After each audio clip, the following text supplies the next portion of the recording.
takes me back to a couple years ago when Tesla first came out with an electric vehicle and living up in the Great White North where things are a little more peaceful. So for my Canadian fellers out there, slap that like button. But nonetheless, our government was like, this is a really cute kind of an idea. We can get people's imaginations to shift away from ICE vehicles into electric vehicles. So yeah, Elon Musk, we're going to give you a $3,000 to $4,000 rebate on any one of these cars sold. So, we'll help you out a little bit here. And then all of a sudden, boom! They sold tens of thousands. And the Canadian government was like, yeah, we're not going to pay this. This isn't that cute anymore. We're done with this rebate, in which Elon and Tesla sued the Canadian government and won, which was absolutely wonderful, as I think the government under-anticipated the huge explosive EV market that was coming, and now is finally settling into the philosophy and the future outlook of many investors' minds out there. And in light of that, I would like to go deeper down into some of the news with Tesla. I want to talk about NIO here, as many of you asked me, maybe comment on NIO a bit, and then I'm going to finally touch base again on Hyliion and Nikola. But if this is something that interests you, can you guys simply hit that like button? It doesn't have to be for the Canadian fellers out there, but let's just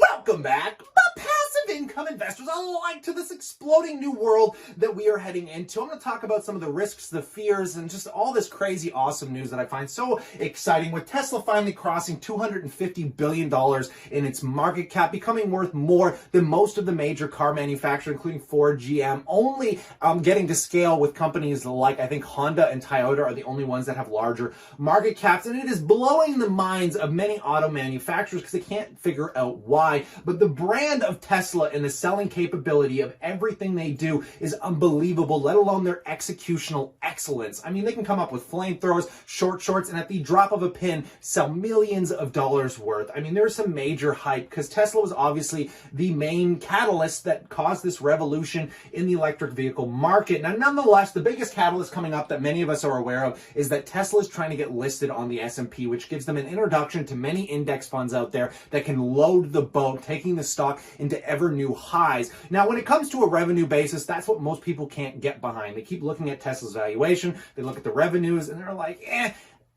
it's hard. I mean, going on to Yahoo Finance for Tesla here, guys, we can see that they're doing about $24 billion in revenue in 2019, expected to well exceed that here in 2020. So keeping that revenue in mind here, there's no earnings behind this revenue either, which is really off-putting considering something like a Toyota is only worth $200 billion, guys, and they are doing way more in revenue right now, which just, again, it rattles people. But what you have to understand, guys, is these are going to become legacy automakers, which sounds a lot better than it is, trust me, because they are dinosaurs in comparison to the new technology that Elon Musk is revolutionizing here, which leads us into the understanding that this could be, in the next 5-10 years, one of the main auto sellers for vehicles. But it's not the vehicles, it is the technology. When we're talking about disruptive technology, Teslas have been compared to what the iPhone was back in 2008 and 2009. That's the feeling that individuals, not even investors, get from playing around with these vehicles, which again comes back to the branding idea. But you need to get past the fact that these are vehicles, guys. These are more or less technologies that are going to have ever expanding opportunities when we're talking about things like self-driving, etc., etc. Before we get into that topic, but just taking a look at these sales deliveries here, it looks like Tesla's managed to peak out. Keep in mind, Q2 2020, we are in the midst of a pandemic, so it wouldn't surprise me if they start slaughtering these numbers moving into Q3 and Q4 this year. But every single one of these cars, I think about 60 or 70% of them are getting adopted with full self-driving, which they just had a massive update here, in which this new update allows them to drive through red lights, in which they're also working on subdivision driving, so they can continue to absorb all that information using the AI programming to learn from all these tens of thousands of vehicles out in the suburbs, on main highways, driving through traffic lights. The more that people use autopilot, the faster this is going to advance. And at the end of the day, guys, yeah, it's nice to save money on fuel. That's where everyone's big idea was, in the trucking industry, which we'll touch base on with Hyliion and Nikola. But a lot of people think, if we can save all this money in fuel, we don't have to go to a gas station anymore. At the end of the day, that's a pretty decent chunk of value. But now imagine we completely cut out the driver. So now we don't even have the fuel cost savings. We now don't have to pay somebody an hourly wage to drive. Now imagine what that disrupts in companies like Uber and Lyft, or in general, just the tractor trailer industry. That is kind of some of the moral debates people have, because obviously people don't want to lose their job. But at the end of the day, if companies can make more revenue for shareholders, they always go to the path of least resistance here, folks. So this is stuff that you're going to want to pay attention to on the next earnings report for Tesla coming up July 22nd. This is going to be a critical moment, not only for Tesla, but for many companies, as we're going to get to see the full impact of the shutdown, of the pandemic, and what the future revenues are potentially going to look like, because we know that they're going to start getting better from this quarter. So keep an eye open, guys. I will make a full breakdown on this as well. But let's move into some of the competitors here to Tesla, talking about things like NIO, which is one that's been flying under the radar until recently, when the stock finally exploded into like the atmosphere here, guys, up 338%, not even year to date. This is in just the last few months. And the primary reason for this, folks, is the little thing that hangs out on the top of the NIO vehicle. I'm just kidding, of course. This is another auto manufacturer that is really revolutionizing the electric space. Now, I don't believe their self-driving is nearly advanced, which I'm going to touch base on in a second. But if you guys have never seen the NIO,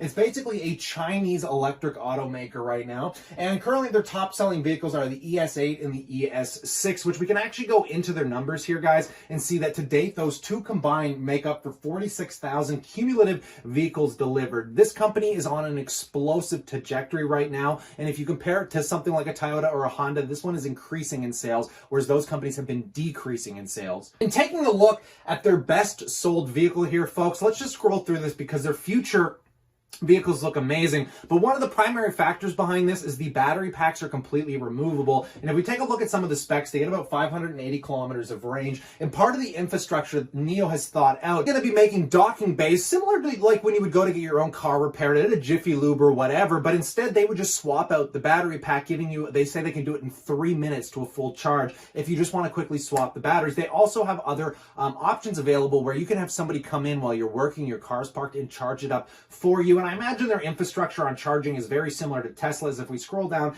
to try and find it here, no, if we scroll down to take a look, folks, we can see that their power is very similar to, you plug into a wall, you install it, and I think they're more focused on getting people to self-do this rather than build out an entire charging infrastructure. You might not necessarily need an electric infrastructure for charging, and this is something that so many people have overlooked. The brilliance behind doing these self-installations at your own home is you can leverage it out on an app to people that need to charge. So say you're not near a charging station, but somebody at their house has one that's publicly available, and they're willing to rent it out to you for, an extra couple bucks if you want to stop in and charge real quick. And I think that's the brilliancy behind another main point when it comes to Tesla and NIO and electric in general. It's why electric will always eat everybody else out of the dust, because if you understand hydrogen at all, building those containment systems are very, very costly and expensive. And then finally, folks, let's talk really quickly about the self-driving technology here. And I think this is one of NIO's biggest flops, but at the end of the day, I don't think it's really going to matter, because when self-driving gets advanced enough, they'll be able to adopt it into their systems. But unlike Tesla, these guys are more focused on using, I think, radar and LiDAR, and they don't have anything close to full self-driving capabilities. It's basically like most of the technology that exists in ICE vehicles today, which essentially allows you to do non-braking, bumper-to-bumper traffic. I don't think it does full lane changes. It does some self-parking, but we're not talking driving you through red lights or green lights, driving you through green lights, and then, obviously taking you to subdivisions, picking you up and dropping you off the front door of your work and then go parking itself. That is stuff none of these companies are talking about, but they will surely adopt the technology if it becomes advanced. So long as humanity keeps moving in this direction and we keep seeing a trajectory to the upside in sales, there is nothing that's really going to stop these things from continuing to grow. And I can only compare this to something similar to, say, the MJ sector. You're looking at these new evolving sectors here, folks. The building infrastructure is a nightmare. It's very costly. That's why they have to go out and raise shareholder capital. And there's a lot of risk associated with that, because we can see the same kind of hype go parabolic in the early days of the MJ market, where there's a lot of hype for the first 2 years, but then revenues died off, and then we saw a decline because these companies aren't growing.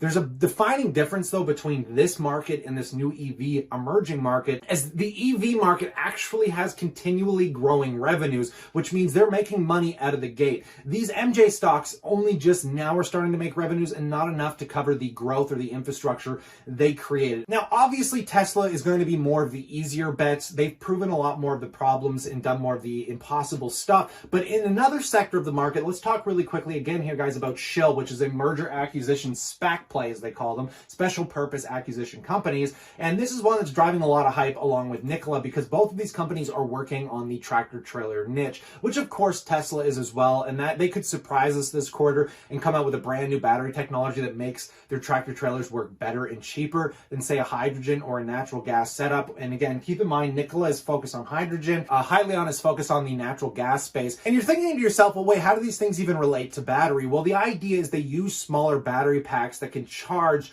through a motor that generates energy off whether it's hydrogen or natural gas, because at the end of the day, they're way less toxic on carbon emissions, and it converts to electricity a lot cleaner. And at the end of the day, though, guys, if batteries get more advanced, it won't even matter whether with hydrogen or natural gas, which is the biggest concern to most investors. Trevor Milton said that the two things will always symbiotically work together, but he is even skeptical on the idea that electric advances enough to surpass the value and the cost per mile in comparison to these natural gas and hydrogen vehicles. But nonetheless, folks, I would be a lot more hesitant on something with a Nikola right now, which sits at a $20 billion valuation today, because this is a company that hasn't proven infrastructure. They have only recently partnered with manufacturers that still have to prove the capability of these trucks. And then once these trucks get made, they actually have to prove that they can deliver them to market and that they are reliable, towing large amounts of weight around. I mean, this is an unproven technology. Tesla's already done the work here, and that is why I would be way more hesitant on Nikola at this point. If you caught it early and you got this as a SPAC play back when they first did their merger acquisition, I don't think there's anything wrong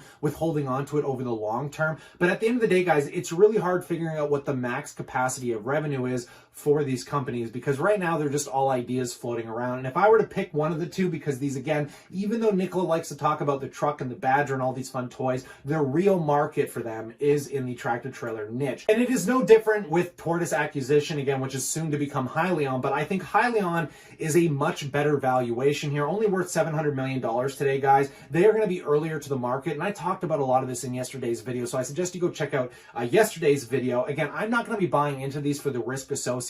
As I told you guys, I only like the best companies in each given sector of the market, so I bought Tesla, loaded the boat, doing really well on it. I don't need exposure to anything else. That's just my humble opinion here. Doesn't mean I hate these, doesn't mean I like them. I just think they're really interesting to touch base on, and I will update you guys once these guys come out with earnings, once we start seeing the real true sales, because right now Nikola and Tortoise here, guys, right now Nikola and Hyliion are simply startups, so they're not where my focus is. But I'm finding NIO super fascinating here, and it'll need to see if they continue to scale. And I honestly think, if we're talking about a valuation standpoint, NIO has proven something. They've got technology, they've got a little bit of infrastructure set up, they understand how to swap batteries out easier than, say, a Tesla right now, and they have a really unique approach that they're starting to prove. Again, thousands of vehicles delivered. They are proving their execution excellence, and at the end of the day, with the very challenging problem that is the electric vehicle space, that's the only value that can exist, is proving that not only can you take a prototype to manufacturing, but getting it into the client's hands and making sure they're happy as well.